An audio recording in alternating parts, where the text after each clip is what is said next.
লবঙ্গ লতিকা বা লং লতিকা বাংলার প্রসিদ্ধ একটি মিষ্টি, যেটা বিশেষ করে দুর্গাপুজো বা মকর সংক্রান্তির সময়ই বানানো হয়। নমস্কার বন্ধুরা, আজ আমি তোমাদের সঙ্গে শেয়ার করছি দুর্দান্ত স্বাদের রসালো লবঙ্গ লতিকা মিষ্টির রেসিপি, যেটা খুব কম সময়ে ঘরোয়া কিছু উপকরণ দিয়ে তোমরা অনায়াসে বানিয়ে নিতে পারবে, আর একবার বানিয়ে অনেকদিন পর্যন্ত স্টোর করে রেখে খাওয়া যাবে। তাহলে চলো দেরি না করে দেখে নেওয়া যাক পুরো ভিডিওটা। সবার প্রথমে এখানে আমি নিয়ে নিচ্ছি মেজারিং কাপের 1 কাপ ছেঁকে নেওয়া ময়দা, তার সঙ্গে দিয়ে দিলাম 2 টেবিল স্পুন ঘি, আর সঙ্গে হাফ চামচ চিনি, 1 চিমটি নুন আর 1 চিমটি খাবার সোডা। এবার সব কিছু একসঙ্গে করে ময়দার সঙ্গে মেখে নিচ্ছি। কিছুক্ষণ মেখে নেবার পর হাতে এরকম ডেলা তৈরি হলে অল্প অল্প পরিমাণে জল দিয়ে খুব সুন্দর করে ময়দাটাকে মেখে নিতে হবে। ঘিয়ের বদলে এখানে ডালডা বা সাদা তেলও ইউজ করা যাবে, তবে ঘি মেশানোর জন্য এই রেসিপিটির টেস্ট আরও বেড়ে যাবে। খুব ভালোভাবে মেখে নেবার পর ঢেকে এটাকে আধ ঘন্টা এভাবে রেখে দিচ্ছি।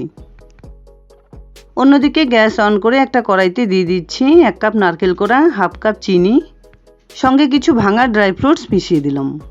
এখানে আমি টুকরো করে কেটে নিয়েছি 2 টেবিল স্পুন করে কাজু, কিশমিশ আর আমন্ড বাদাম। এবার এর সঙ্গে হাফ কাপ দুধ মিশিয়ে খুব ভালোভাবে এটাকে জাল করে নিতে হবে। এই পুরটা কিন্তু যে যার ইচ্ছে মতো বানিয়ে নিতে পারো, শুধু দুধ দিয়ে বা ড্রাই ফ্রুটস নারকেল কোড়া দিয়েও বানাতে পারো, বা দোকানের কেনা খোয়া ক্ষীর দিয়েও বানাতে পারো।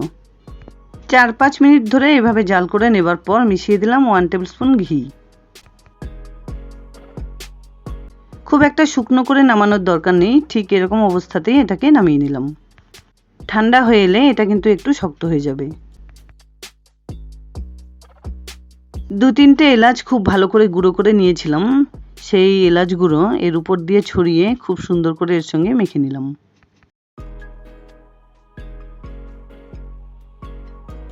এবার মেখে নেওয়া ময়দাটা একবার চেক করে নিচ্ছি। ময়দার ডোটাকে বাটি থেকে নামিয়ে কিচেন স্ল্যাবের উপরে রেখে হাত দিয়ে খুব ভালোভাবে এটাকে ঠেসে নিতে হবে। এই রেসিপিটি বানানোর আগে অবশ্যই কিন্তু খেয়াল রাখতে হবে যাতে ময়দাতে খুব সুন্দরভাবে ময়ানটা দেওয়া হয়, তাহলে রেসিপিটি খেতে কিন্তু খুব ভালো হবে।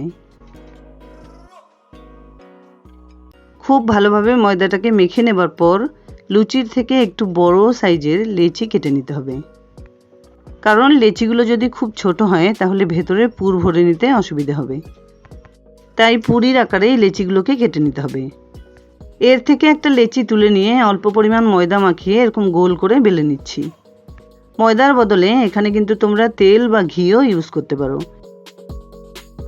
এবার লুচির ঠিক মাঝখানে অল্প পরিমাণ পুর এভাবে ভরে নিয়ে 2 সাইডে এভাবে ভাঁজ করে নিতে হবে।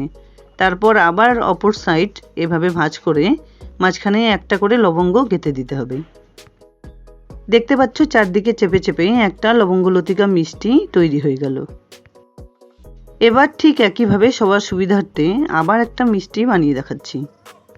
একটা লেচি তুলে নিয়ে অল্প পরিমাণ ময়দা মাখিয়ে লুচির আকারে এটাকে বেলে নিতে হবে।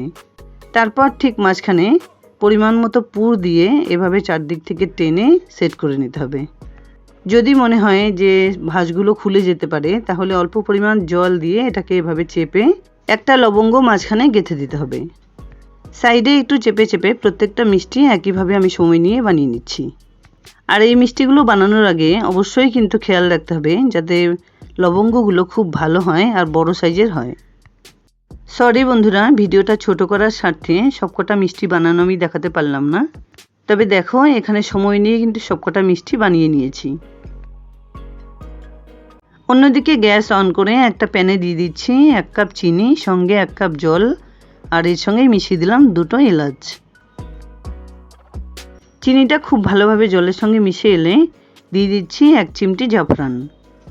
জাফরানটা দেবার জন্য এই রসের কালারটা কিন্তু খুব সুন্দর হবে।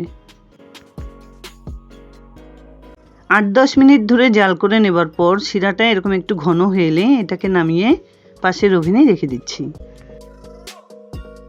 এবার মিষ্টিগুলো ভেজে নিতে হবে। তার জন্য একটা কড়াইতে বেশ কিছুটা পরিমাণ সাদা তেল গরম করে নিয়ে ফ্লেমটাকে মিডিয়ামে রেখে 4-5টা মিষ্টি তেলে ছেড়ে দিচ্ছি।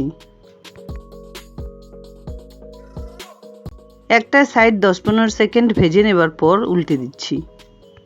এই রেসিপিটি অনেকে অনেকভাবে বানিয়ে নেয়, আমি ঠিক কিভাবে বানিয়ে নিই সেটাই তোমাদের সঙ্গে শেয়ার করলাম। আশা করছি তোমাদের এই প্রসেসটা খুব ভালো লাগবে।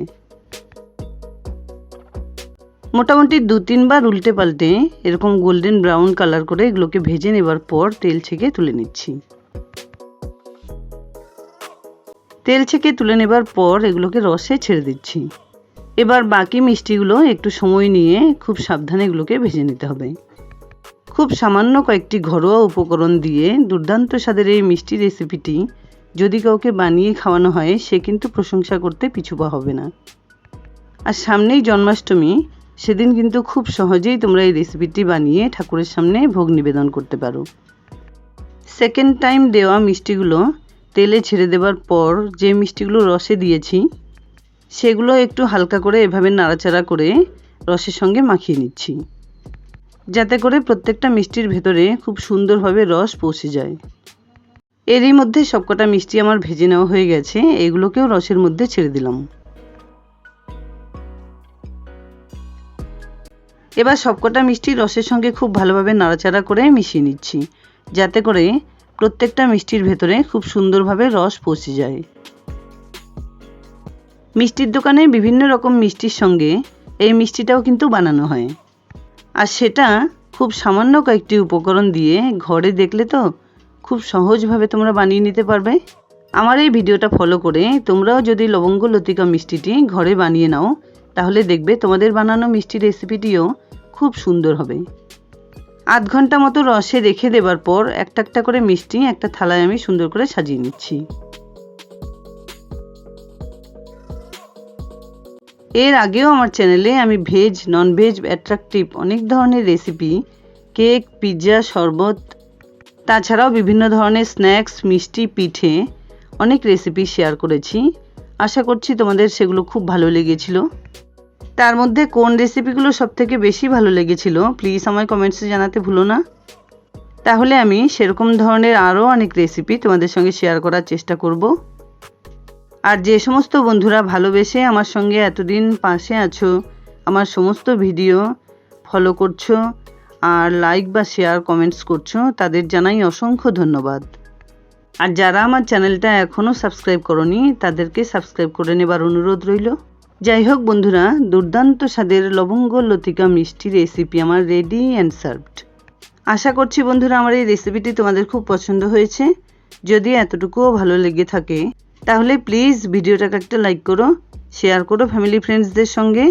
আর আমার চ্যানেলে নতুন বন্ধু হয়ে থাকলে প্লিজ চ্যানেলটাকে সাবস্ক্রাইব করে পাশে থাকা বেল আইকনটা অলে করে দিও, যাতে আমার আপলোড করা সমস্ত ভিডিওর নোটিফিকেশান সবার আগে তোমাদের কাছে পৌঁছে যায়। দেখা হচ্ছে নতুন কোনো রেসিপি নিয়ে। ভালো থেকো, ধন্যবাদ।